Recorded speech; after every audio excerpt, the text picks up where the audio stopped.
You think you know Pinhead, the black leather, the pale skin, the nails perfectly aligned, driven into the skull like a grid of cold devotion.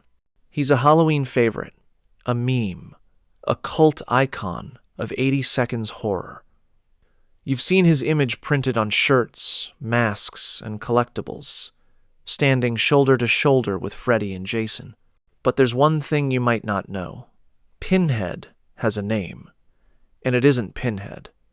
His name was Elliot Spencer, a man who lived, breathed, and bled long before he became the high priest of pain you see on screen.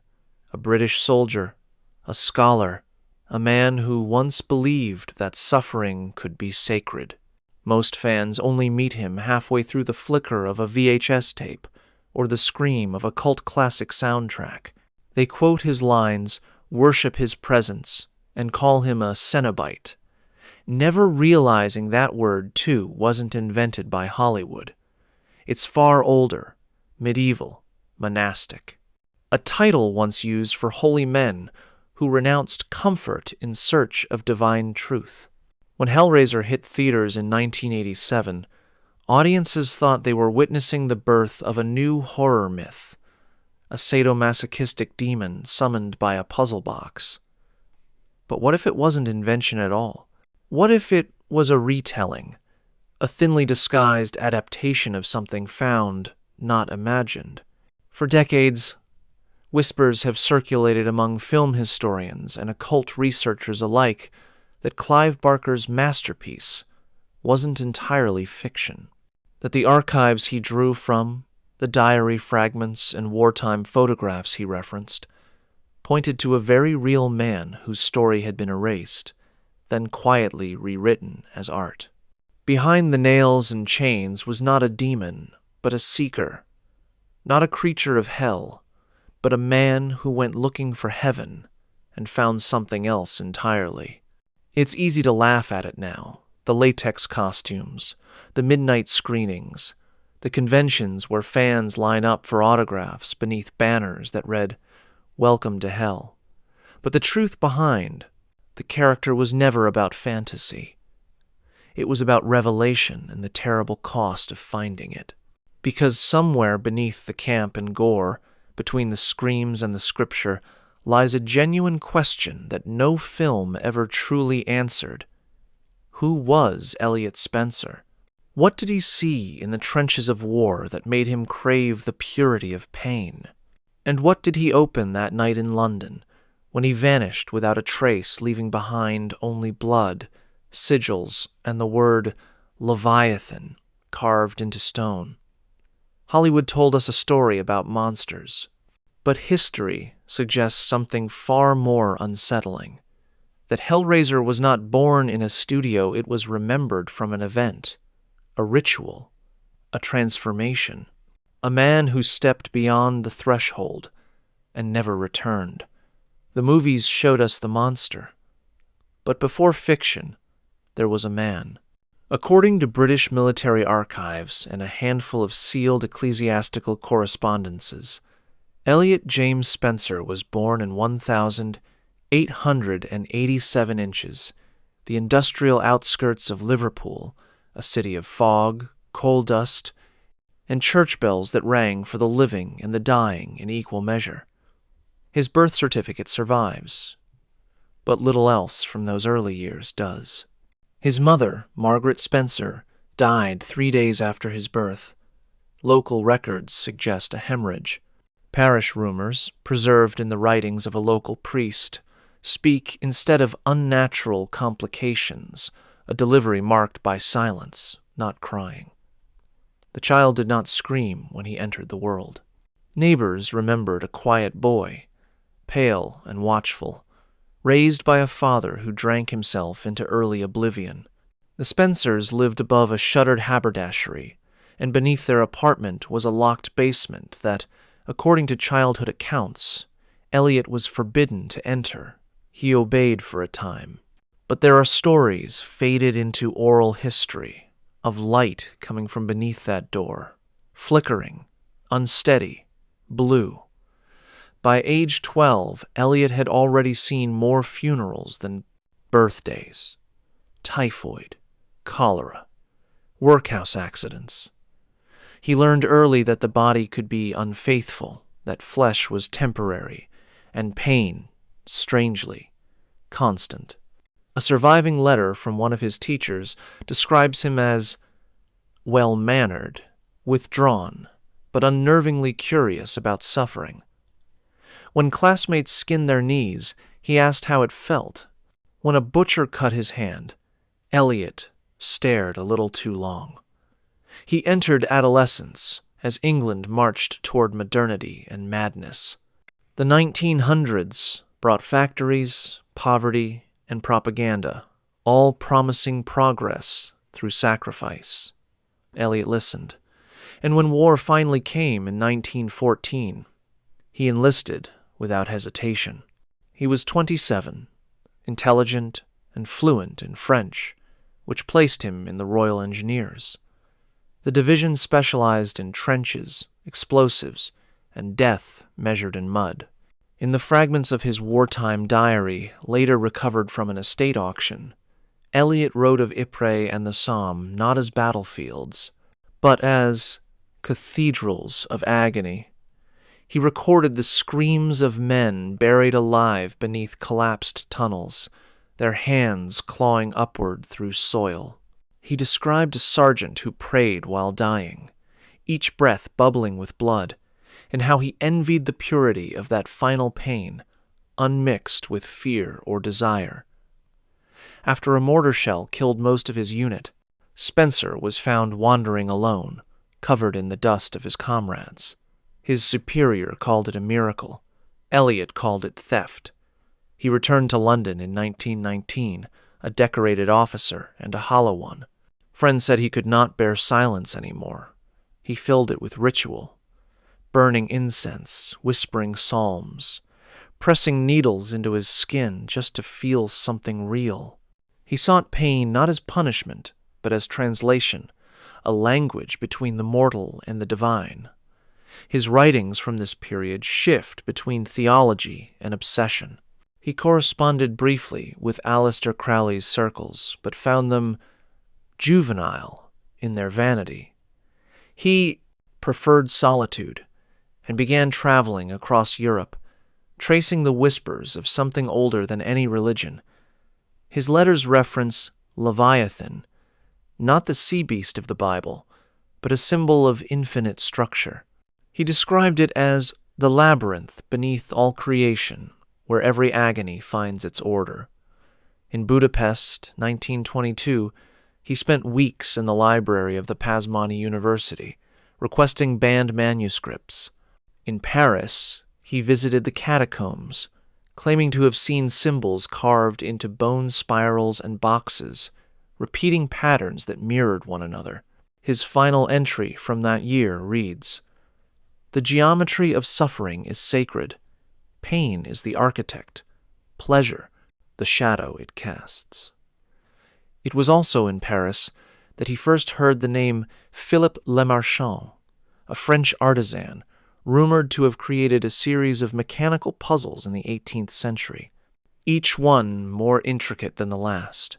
Lemarchand's final work, known only as La Configuration du Lament, was said to be his masterpiece, a cube of brass and obsidian, etched with shapes that moved like clockwork when touched. Some believed it was a toy, others a key. Spencer's notes from this period blur fact and fixation. He began charting connections between Lemarchand's designs, Babylonian diagrams, and medieval accounts of doorways through torment. He spoke of dimensions where angels and devils were indistinguishable, where pain purified the soul until it became something else. One letter, addressed to a clergyman in Rome and never sent, captures the turning point. If God hides behind the veil of pleasure, then perhaps his rival hides behind pain. Both demand faith. Both require surrender. But only one is honest. By 1924, Spencer's trail vanishes from official record. The Ministry of Defense lists him as civilian deceased, yet ship manifests show his name reappearing in Constantinople months later, traveling under an alias. Witnesses describe a gaunt Englishman with calm eyes, paying handsomely for relics, codices, and on one occasion a small black box that seemed to hum when held. He wrote only one final entry before the handwriting ceased altogether. The door is not evil. The door is truth, and truth demands an offering. Whether that box was the true Lament Configuration or another imitation, no one can say, but from that point forward, the legend of Elliot Spencer diverges from history into heresy. Whispers claim he found what he was looking for, that he crossed the threshold between agony and ascension, and in doing so became its servant. The official record ends in silence. The unofficial one begins with chains. Between 1922 and 1925, Elliot Spencer became a phantom moving through post-war Europe, a man without a nation, tracing fragments of myth through ruins still scarred by conflict. Each city he passed through left behind whispers. A rented room filled with diagrams of impossible geometry. A church donation made anonymously in the name of Leviathan. A letter addressed, but never sent. From Paris to Budapest, and finally Istanbul. His journey read like a pilgrimage towards something that wanted to be found. Witnesses, innkeepers, scholars, black market dealers described him the same way. Polite, unsettlingly calm, eyes that looked through you rather than at you. He carried few possessions, a worn Bible, a small journal, and a list of names written in code. It was in Istanbul, beneath the city's oldest quarter, that he finally found the name that would consume him, Le Marchand. The French artisan who had allegedly crafted a series of mechanical boxes designed to map the boundaries of paradise. But the final box, La Configuration du Lament, was said to go beyond paradise entirely. It was rumored to be a door. A retired bookseller named Selim Kader, whose descendants would later recount the story, claimed Spencer visited him just after dusk. The Englishman had heard Kader possessed an artifact of uncommon resonance. Kader denied it at first, but Spencer already knew. He described the box before seeing it, a blackened cube about the size of a man's heart, metallic yet warm to the touch, its surfaces etched with golden filigree, shifting when caught by candlelight. When Kader finally produced it from a locked cabinet, wrapped in oilcloth, something in the room changed. The air grew heavier. The brass seams of the box seemed to drink the lamplight. Spencer didn't blink. "It hums," he whispered. "Only when watched," Kader replied. The merchant begged him not to buy it. He told stories of men who dreamed in languages they'd never known, of sounds that came from empty corners, of mirrors fogging without breath. The box, he warned, was not a possession but a proposal. To hold, it was to be seen by whatever watched from the other side. Spencer smiled. Then let it see.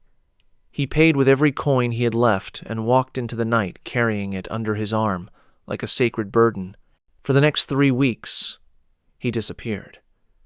Records from a guest house near Galata Tower mention a foreigner who requested his windows nailed shut and his meals left outside the door.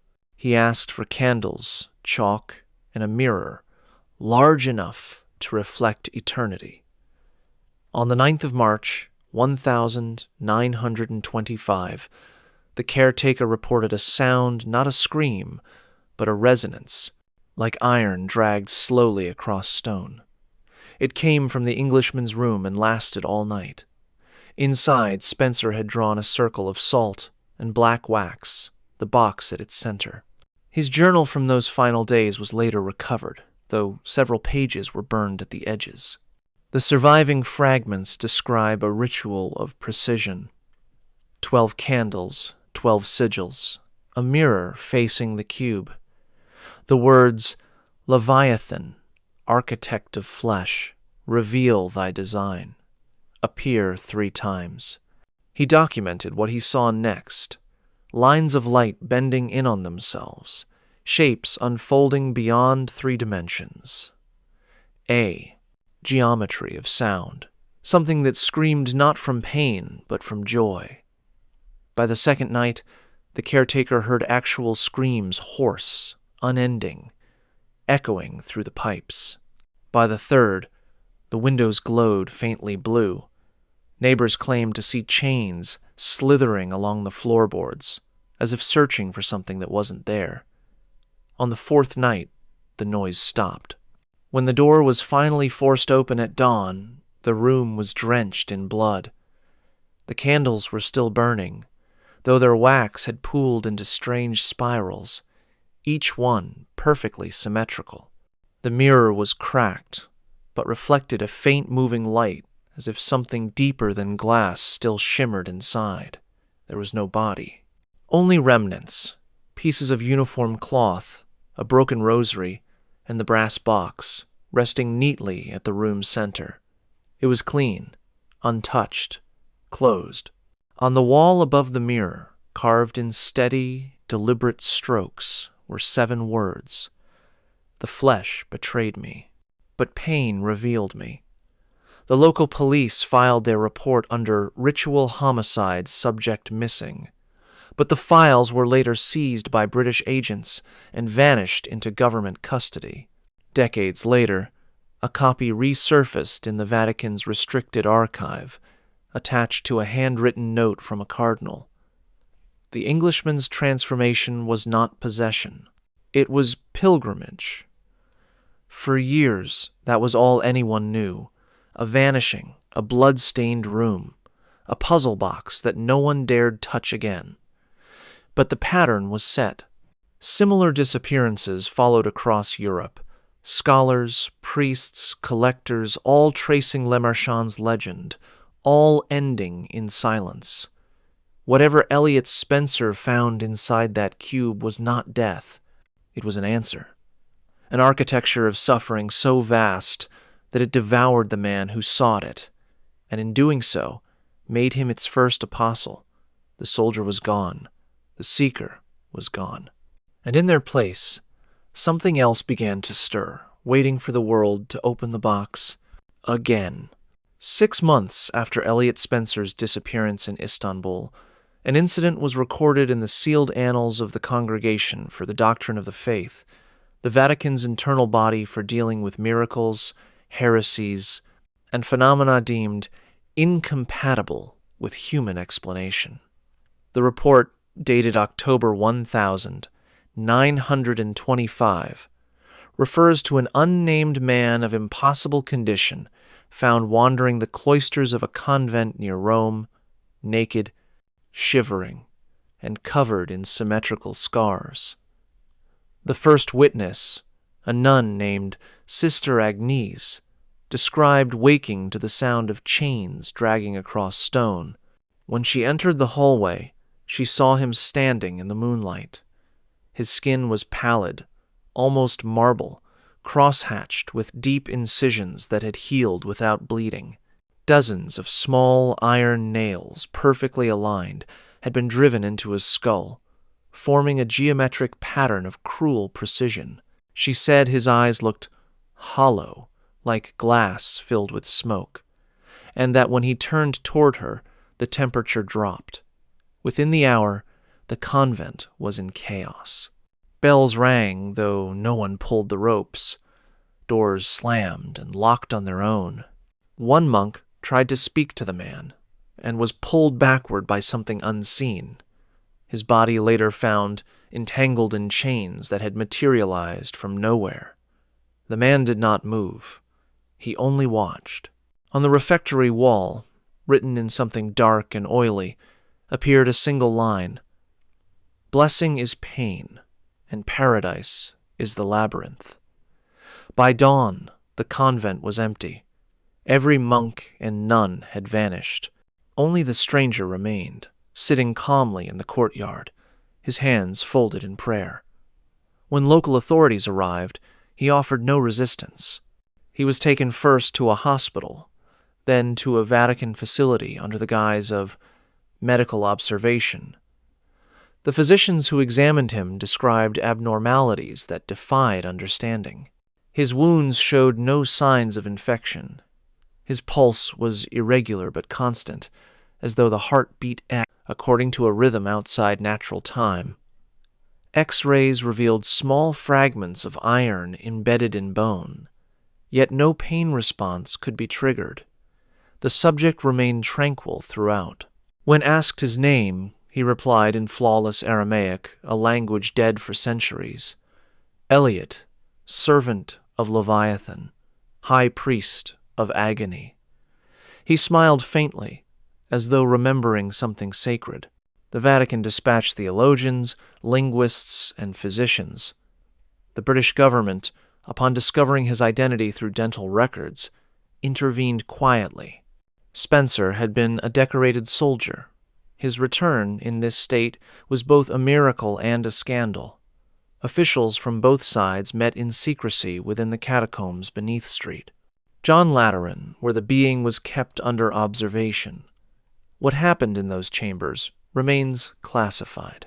But surviving fragments from a confiscated dossier later leaked through declassified British files in the 1,970 seconds reveal disturbing details. The creature's presence warped electromagnetic fields, compasses spun in its vicinity, candles burned black, and time-stamped instruments lost synchronization. Yet, through it all, he remained composed, speaking rarely, observing constantly. A Vatican transcript describes one exchange between the cardinal overseeing the examination and the entity that was once Elliot Spencer. Cardinal Lucenti, if you are still man, tell us what you have become. Spencer, I have become honest. Flesh is deceit. Pain tells only truth. Lucenti, do you serve the devil? Spencer smiles.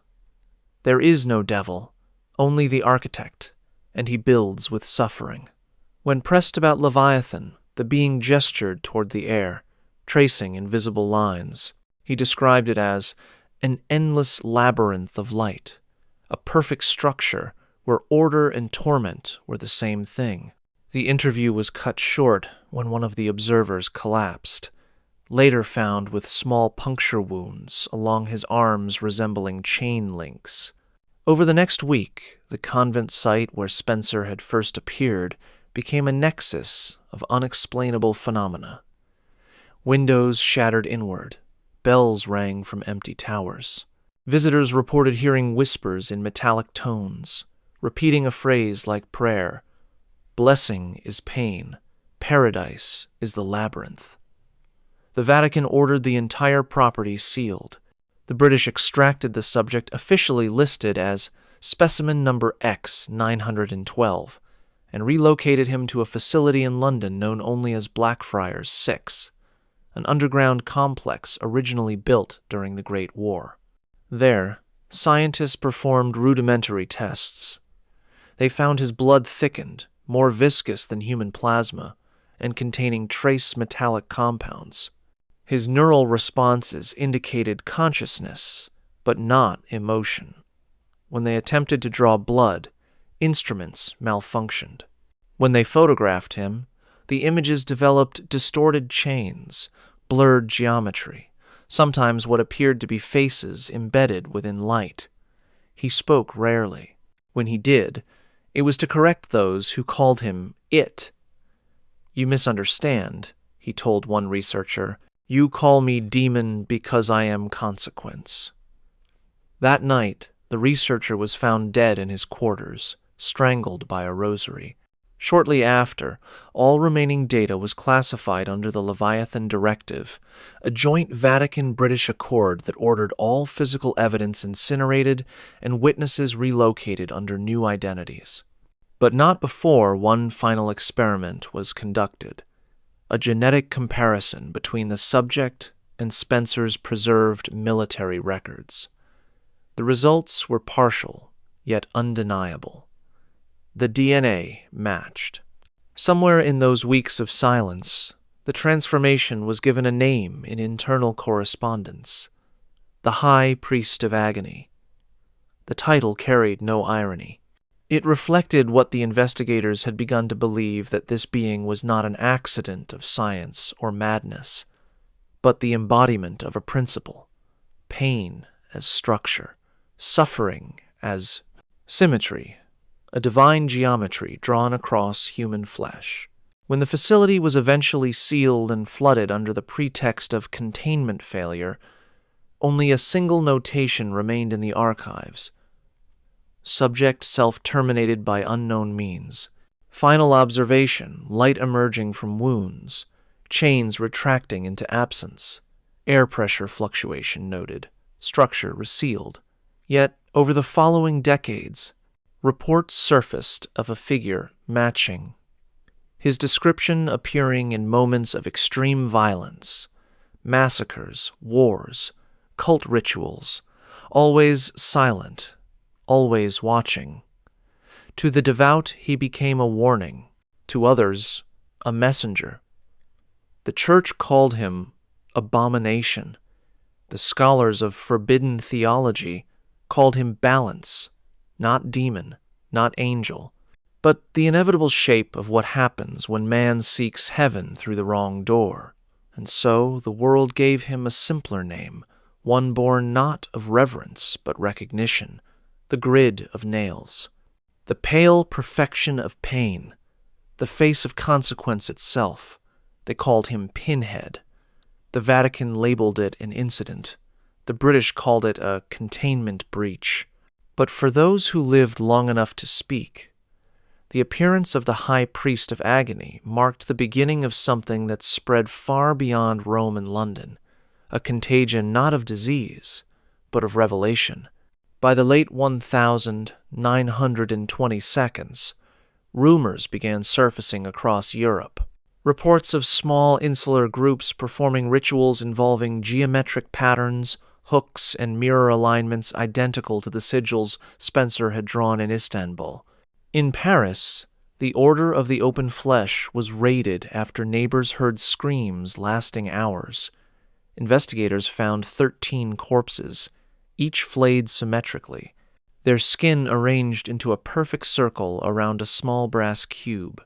In Vienna, a surgeon obsessed with nerve transcendence vanished after allegedly receiving a parcel from a French source. And in Morocco, a photographer captured an image of a man in black robes standing among empty tents, the negative later revealing faint chains in the air, caught mid-motion. The Vatican quietly reactivated the Inquisitorial Office of Extraordinary Phenomena, a division dormant since the 17th century. Their task: locate the boxes, suppress the cults, and recover any fragments of what they now called Lament Configurations. The Church's stance was contradictory, part exorcism, part containment.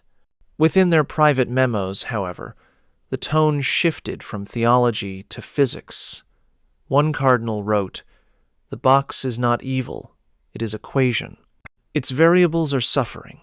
Meanwhile, intelligence agencies across Europe began encountering the same symbol, a black spiral intersected by a square. It appeared scrawled in blood at murder scenes, burned into asylum walls, even tattooed into the flesh of those deemed devotees. By 1934, the symbol had appeared on every continent. When questioned, survivors spoke of visions, corridors without end, a low vibration like metal against bone, and a figure who appeared not to punish, but to teach. One woman, recovered from a failed ritual in Krakow, described the encounter. "He said pain is the alphabet. He said if we learn it, we can speak to God." Her body bore dozens of small punctures arranged like constellations. She died 3 days later of internal bleeding. The Church responded with silence. Officially, nothing existed. Unofficially, it founded the Custodia Labyrinthi, an order of monks sworn to locate and confiscate every remaining configuration. Their archives, later partially leaked in the 1,960 seconds, listed over 42 confirmed recoveries, though many were believed to be replicas decoys crafted by those trying to summon what they called the architect's messenger. The Custodia's records also describe failed scientific collaborations. In 1948, physicists from Cambridge attempted to measure the box's energy signature using early oscilloscopes. The instruments recorded frequencies below audible range patterns resembling human screams slowed to fractions of time. The lead researcher went blind within hours, claiming to see light folded into pain. The experiment was terminated. Other attempts ended worse. A Soviet program known as Project Leviathan in 1956 reportedly tried to weaponize the phenomenon. When a prototype box was activated near Moscow, 3 scientists vanished. The room's temperature dropped to freezing, and walls displayed circular burn marks, as if touched by molten chains. The project was erased from records within a week. Through all this, sightings of him continued. Post-war photographs from Nuremberg, unverified footage from a Cambodian monastery, sketches from psychiatric patients who had never met each other but drew the same face, pale, calm, punctured by nails. To believers, he was proof that agony was not punishment, but communication.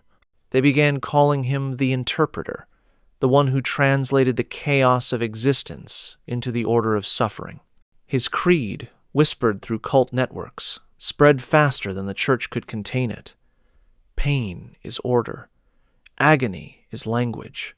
Salvation is structure. They called their gatherings sermons. Members wore thin wires across their skin, tightening them during prayer. Each cut, each mark, they believed, brought them closer to Leviathan's geometry, a perfect alignment between body and eternity. Vatican archives from 1962 describe a failed intervention in Argentina, where an underground sect had built an entire labyrinth of corridors designed to echo the architect's breath. When authorities entered, they found hundreds of skeletons positioned in ritual poses, the walls coated in soot shaped like moving silhouettes. At the labyrinth's center, a single box rested on a stone altar closed, but faintly vibrating. No one has ever explained why these boxes continue to appear in pawn shops, in attics, in archaeological digs. Some are replicas, yes, but a few defy analysis. When opened, the air shifts. Static fills radios. Lights flicker. Those present describe hearing him not as a voice, but as a pattern, a low metallic rhythm resonating inside bone. Over time, fear became fascination. The forbidden turned theological. New cults emerged not to escape torment, but to embrace it. The Church of the Open Wound, the Sons of Leviathan, the Order of Blessed Pain. They quoted the same passage, said to have been written by Spencer himself. We were not made in God's image. We were made in his experiment. By the 1,970 seconds, the Vatican stopped trying to destroy the boxes. It began hiding them instead, locked in deep vaults known as the Cathedra Silentium, the Chair of Silence. Guards rotated every 13 days. None were permitted to pray in their presence. One guard's final report reads simply, "The chains move when no one watches." For centuries, humanity defined demons as punishers, angels as saviors. The figure that once was Elliot Spencer erased that boundary entirely. He was neither damnation nor mercy. He was message. Through him, pain became structure, not chaos, but symmetry. The universe itself interpreted through suffering. To understand it was to transcend it. To reject it was to remain blind. That philosophy spread quietly, infecting art, literature, and eventually cinema. But in the shadows within monasteries, basements, and forgotten archives, the faithful still gather, whispering the creed that began with one man's search for meaning. To them, the high priest of agony is not myth or monster. He is the proof that pain is the purest form of order, and when the box calls, they do not fear the sound of chains. They hear the voice of their messenger, the one who once was human, the one who still interprets the language of suffering. By the time the 1,980 seconds arrived, the story of Elliot Spencer had long been buried beneath layers of denial and classified ink. The Leviathan Directive was still active. Most of its files had been sealed, burned, or buried under decades of bureaucracy. Yet, as with all buried things, fragments found their way back to the surface. In 1985, a struggling writer and artist named Clive Barker was working in London, developing a series of short horror stories he called The Books of Blood. He had a fascination with desire and the body, the places where pleasure, pain, and faith all blurred into something unknowable. During his research into ritualistic art and sadomasochistic theology, Barker came across a peculiar item in a private estate sale in Liverpool, a small, leather-bound journal labeled simply E.S. The seller claimed it was found among the possessions of a deceased priest who'd served in Rome in the 1,920 seconds. Inside were fragmented pages written in precise military handwriting, alternating between lucid confessions and manic scripture. The title scrawled inside the front cover read, Elliot Spencer, Unfinished Confessions. The first pages chronicled war. Not the heroism of it, but the carnality, the smell of rot, the sacred intimacy of suffering. Later entries described visions of a labyrinth made of light, an architect named Leviathan, and a transformation that replaced the self with the geometry of pain. Barker at first believed it to be fiction, perhaps private ramblings of an unhinged veteran. But something about the detail, the tone, the precision of the metaphysical imagery, it all felt too real. He began cross-referencing the name. There was no record of an Elliot Spencer born in Liverpool in the 1,880 seconds, nor any soldier by that name listed as deceased after the Great War. It was as if someone had removed him from history entirely. That mystery haunted Barker. It became his muse. Within months, he had begun drafting what would become Hellraiser. The journal's tone, its obsession with ritual and transcendence through agony, bled directly into his pages. He reimagined the unknown high priest of agony as a fictional entity, a figure both terrifying and tragic. But what he could not have known was how closely his imagination mirrored the classified accounts sealed away for half a century. In interviews years later, Barker admitted that certain scenes came to him unbidden. The box, the chains, even the phrase, "No tears, please, it's a waste of good suffering," none of it, he claimed, felt invented. It was as though I was remembering, not creating, he once said. Unconfirmed reports suggest that shortly after Barker sold the script, men posing as government officials visited the production office, claiming to represent religious foundations concerned about the content. They confiscated his original journal and several reference photos. The negatives from his first location scout, taken in a derelict factory in London's East End, vanished from the lab. Studio executives dismissed it all as urban legend. But members of the production crew later told a different story. The set, they said, was wrong. Equipment malfunctioned. Lights flickered in rhythmic pulses. Actors reported waking with thin red marks across their backs, arranged in patterns. During post-production, One sound technician quit after insisting that hidden beneath the score, on an unused audio track, he heard chains dragging and voices praying in reverse. Barker himself began to change. Crew members described him as obsessed, withdrawn, sketching intricate geometric designs between takes. When asked what they were, he simply said, "Maps." By the time Hellraiser premiered in 1987, the film had already attracted attention from both religious and governmental bodies. The church condemned it as blasphemous. Others, quietly, were more intrigued. Within the Vatican's Custodia Labyrinthi, a report titled Cinematic Contagion Risk Project Leviathan warned that the film's imagery bears resemblance to suppressed materials of the Spencer investigation and recommended immediate monitoring of Barker's associates.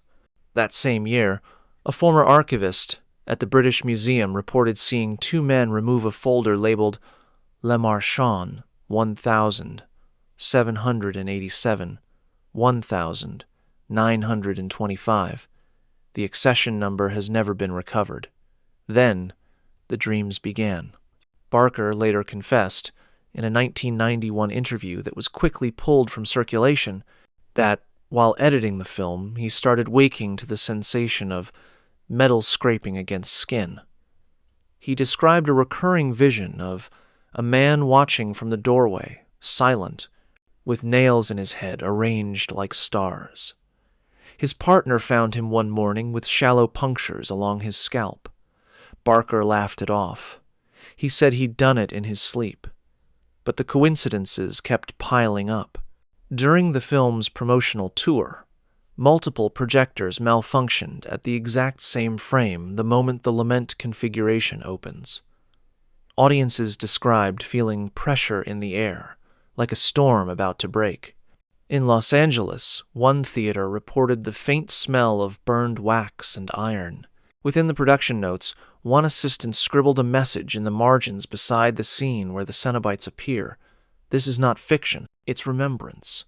Whether the journal Elliot Spencer, Unfinished Confessions, ever truly existed is still debated. No one has seen it since. But in interviews, Barker always spoke of his creation not as invention, but reconstruction. He told one interviewer, almost jokingly, "I didn't summon Pinhead, he found me." What began as a film about temptation and torment may have been something far older, using cinema as its newest ritual, light flickering through a sequence of moving images. A modern mirror to summon what once was flesh. Because somewhere in the space between camera and audience, between fiction and memory, the architecture of Leviathan found a new configuration, and the screen became the box. What began as a single film in 1987 evolved into an empire of nightmares, 10 sequels, novels, comics, fan theories, and replica artifacts sold online to anyone with enough curiosity and a credit card. Over time, Hellraiser transformed from an obscure British horror film into a pop cultural monument. The pins became merchandise. The box became decoration. The myth, carefully buried for nearly a century, was now mass-produced. And in that flood of imitation, something strange began to happen. Reality, the one governments and the church had worked to contain, started leaking back through fiction. Scholars studying the franchise noticed how every new film introduced details that were never in Barker's original screenplay, symbols, incantations, even Latin inscriptions that didn't exist in the script drafts, but matched phrases found in declassified Vatican documents. Labyrinthus Eternus, Dolorest Ordo, Eternal Labyrinth, Pain is Order. No one could trace who added them. The franchise became a hall of mirrors. Each sequel strayed further from the original myth, and yet, somehow, edged closer to its truth. In Hellraiser 3, The Cenobite was reimagined as a fallen priest. In Hellbound, the world of Leviathan appeared as a rotating diamond of black light imagery, disturbingly similar to medieval depictions of the same entity in monastic texts. Fans assumed it was artistic coincidence.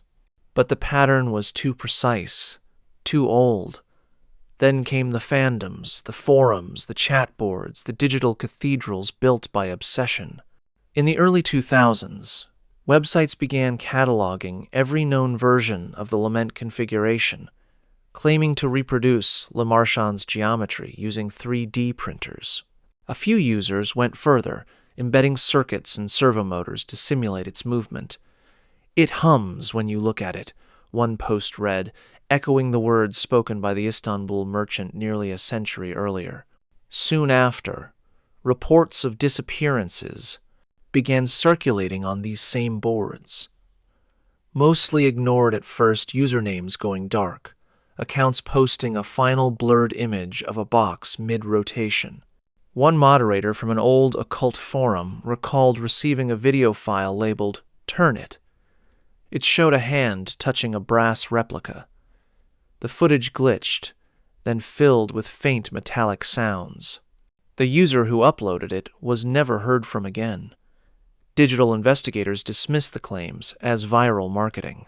Yet, when the IP addresses of those vanished users were cross-checked years later, several led to real missing person cases.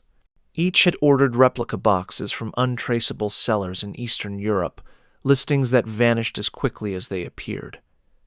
Meanwhile, a quiet academic underground began connecting the dots. Papers circulated privately among theologians and media theorists proposed a radical hypothesis that Pinhead had allowed himself to become fiction, that Leviathan's emissary, once confined to shadow and ritual, had found a more efficient channel through mass media. Every viewing of Hellraiser became a micro-invocation, every poster, every replica, another iteration of the box. They called it the diffusion theory. Its central claim was simple and terrifying. Belief was no longer necessary, only participation. The labyrinth didn't require worshippers to pray. It required them to watch.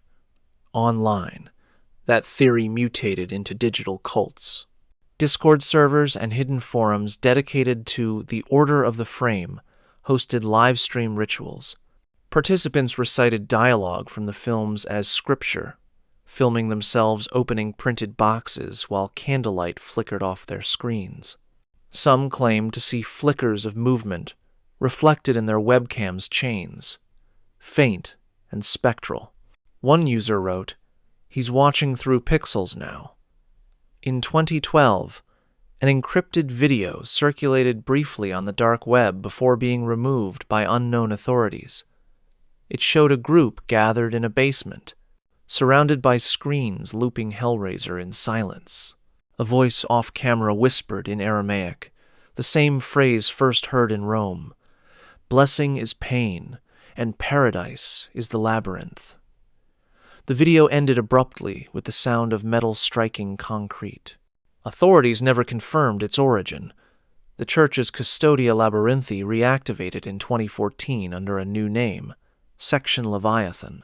Their mandate extended beyond relics, to include digital anomalies related to sacred geometry.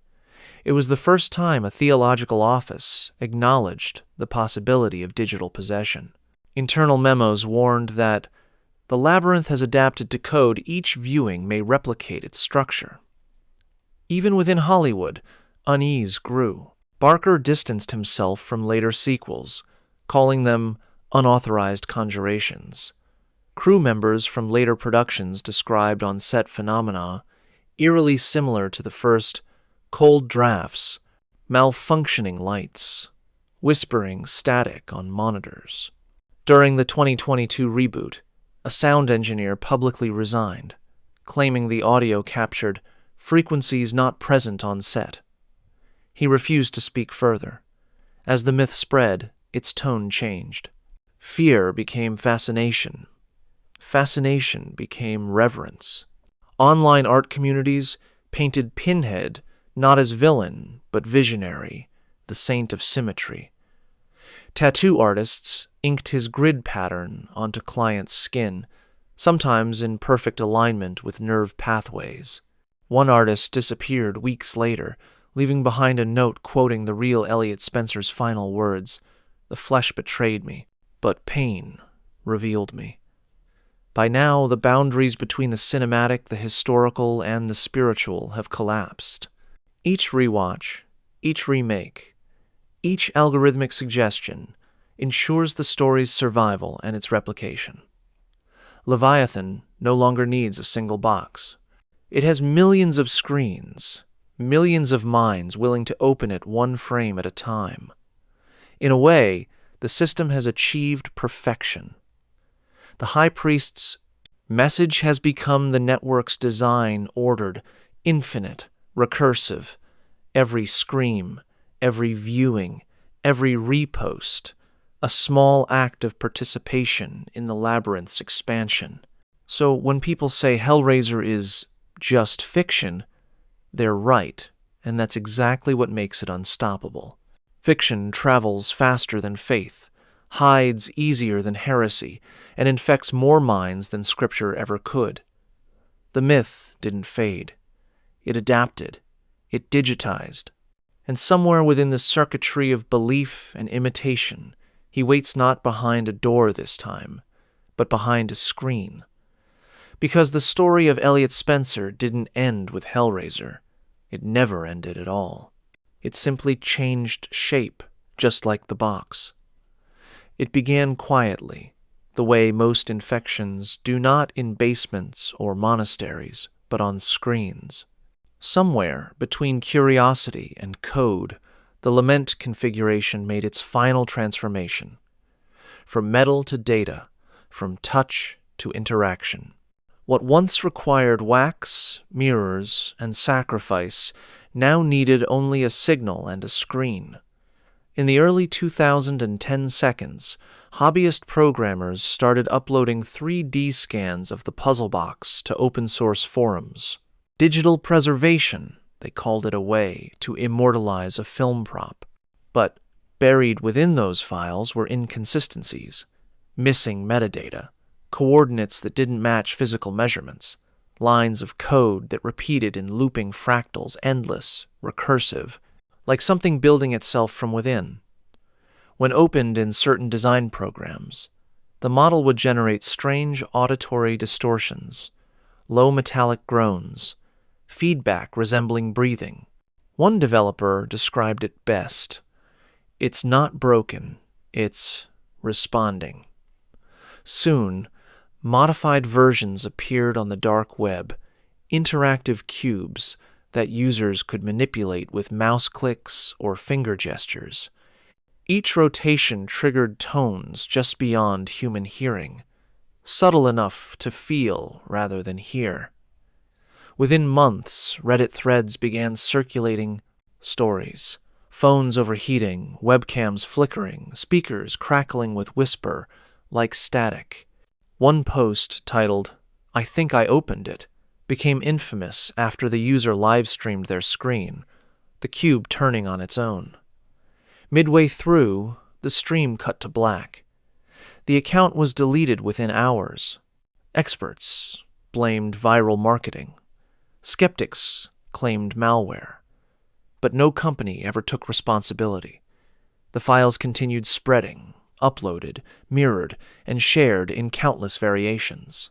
Each download, each re-upload, another rotation, another turn. By 2018, entire communities had formed around the phenomenon. Digital occultists, they called themselves coders, hackers, and gamers, who believed the cube was more than simulation. They discovered that when the 3D render was run in certain virtual environments, small distortions appeared in the background. Shadows where light sources didn't exist. Reflections in glass textures showing faces not present in the scene. One developer noticed the reflections aligning into a perfect grid, nails in a skull-like pattern. The Vatican's section Leviathan attempted to intervene, publishing a brief warning under the guise of cybersecurity guidance. It warned against non-consensual invocation through digital recursion. The statement was ignored. Instead, it became fuel-proof to believers that the digital labyrinth was real, that the Church feared what it couldn't contain. Then came the leaks. In 2020, anonymous users uploaded what they called Project Configuration, a series of encrypted files claiming to contain the algorithmic map of the labyrinth.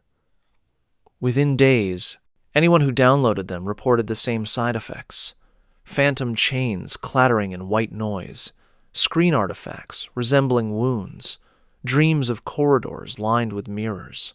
One file, Leviathan.exe, spread through torrent sites, disguised as a screensaver. Running it displayed only a single phrase: pain is revelation. Turn the box.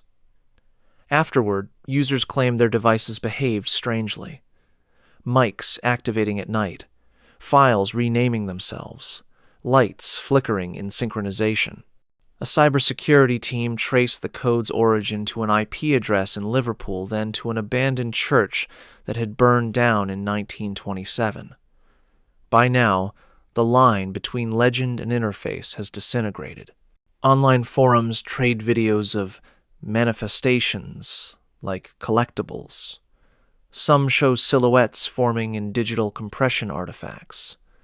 Others, brief flashes of metallic geometry across corrupted footage.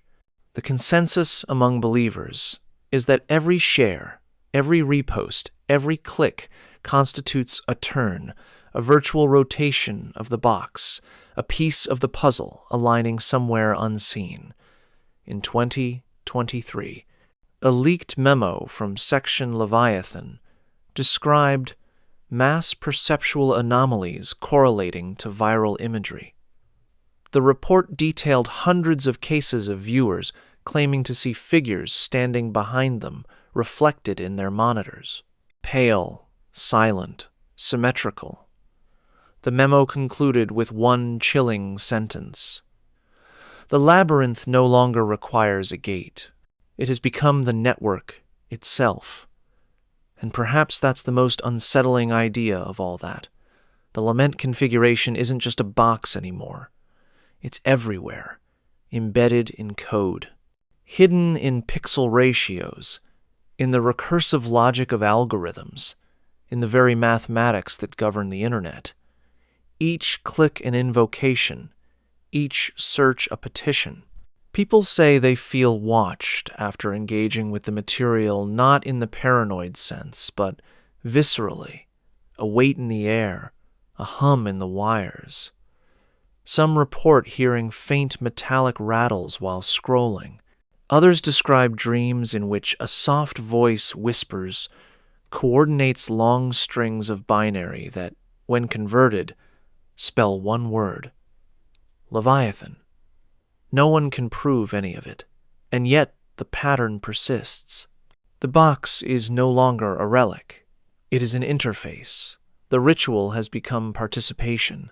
Every upload turns it. Every comment opens it. Every stream extends the labyrinth one layer deeper into the grid. Perhaps the most terrifying question isn't whether the labyrinth has merged with the internet, but whether the internet was its reflection all along. Because every network has its architect, and every architecture demands symmetry. You're watching this now. You've clicked. You've turned it. Welcome to the digital labyrinth. From the wreckage of a world war, a man named Elliot Spencer went searching for meaning. He believed pain could purify, that suffering could make sense of chaos. But the door he opened led not to heaven or hell, only to the truth that both were the same structure seen from opposite sides. He was the soldier who refused to die, the scholar who refused to forget, the seeker who refused to stop asking what lay beyond the limits of flesh.